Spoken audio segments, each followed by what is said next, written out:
Ce matin, nous avons appris qu'à la suite de la pluie diluvienne qui s'est abattue cette nuit, justement du 12 au 13 décembre sur la ville de Kinshasa, a causé d'énormes dégâts. Ici, nous sommes sur l'un des premiers sites. La route qui mène vers Matadi a été coupée à la suite d'une érosion subite. Et donc il nous fallait d'abord venir pour évaluer les dégâts. Les premiers dégâts que nous sommes venus évaluer, c'est d'abord les dégâts humains. Et donc nous sommes au regret de constater que dans l'érosion qui s'est abattue, il y a malheureusement des résidences qui ont été emportées et nous avons une indication de près d'une vingtaine de morts et nous continuons encore les recherches dans les décombres pour avoir plus et vraiment établir le dernier bilan.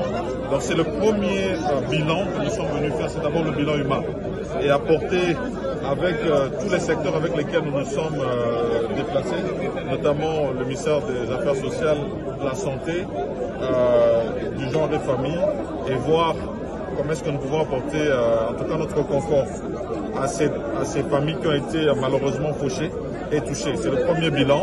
Le deuxième bilan, c'est un bilan au niveau des infrastructures, pour voir exactement au niveau de la route, parce que c'est une route en Kandi, et que nous puissions rétablir l'ordre qui aurait dû être pour préserver cette ville de Kinshasa, qui est la capitale et qui nous est chère.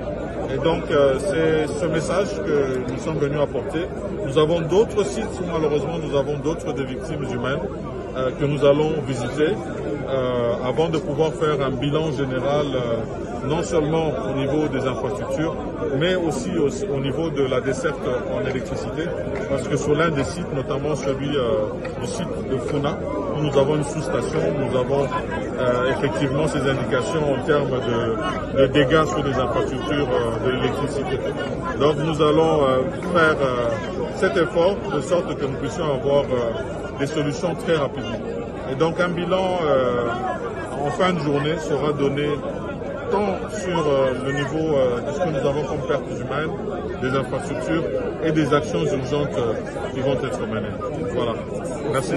Merci à vous. Merci. Bilan au niveau des infrastructures pour voir exactement au niveau de la route, parce que c'est une route principale de desserte pour la ville de Kinshasa, comment est-ce qu'on peut pallier en termes d'intervention d'urgence.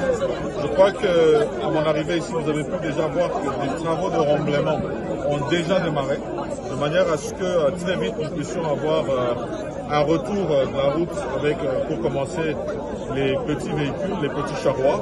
Et ensuite, nous allons faire un travail de plus grande envergure. Les petits charrois, ça devrait être dans les 24 heures que l'on pourrait revoir déjà le retour de la route, où ils pourront passer. Mais le grand charroi, il va nous falloir des travaux de génie civil qui peuvent prendre 3 à 4 jours et revoir la route être ouverte et permettre que l'on puisse avoir de nouveau une liaison entre Kinshasa et Matadi ici sur ce site de Mitendi. Et bien sûr, une sensibilisation encore une fois de plus à la population, sensibilisation que nous faisons généralement aussi avec la ville-province de Kinshasa, vous avez vu tout ça avec le gouverneur, sur les zones non édificantes où on ne devrait pas avoir des constructions. Et c'est lorsque nous avons malheureusement ces constructions anarchiques que nous subissons ce type de revers qui pose énormément de dégâts. Tout un travail est fait, un rapport établi pour que tous les jours nous puissions travailler sur ces zones justement en Édificandi et que nous puissions rétablir l'ordre qui aurait dû être pour préserver cette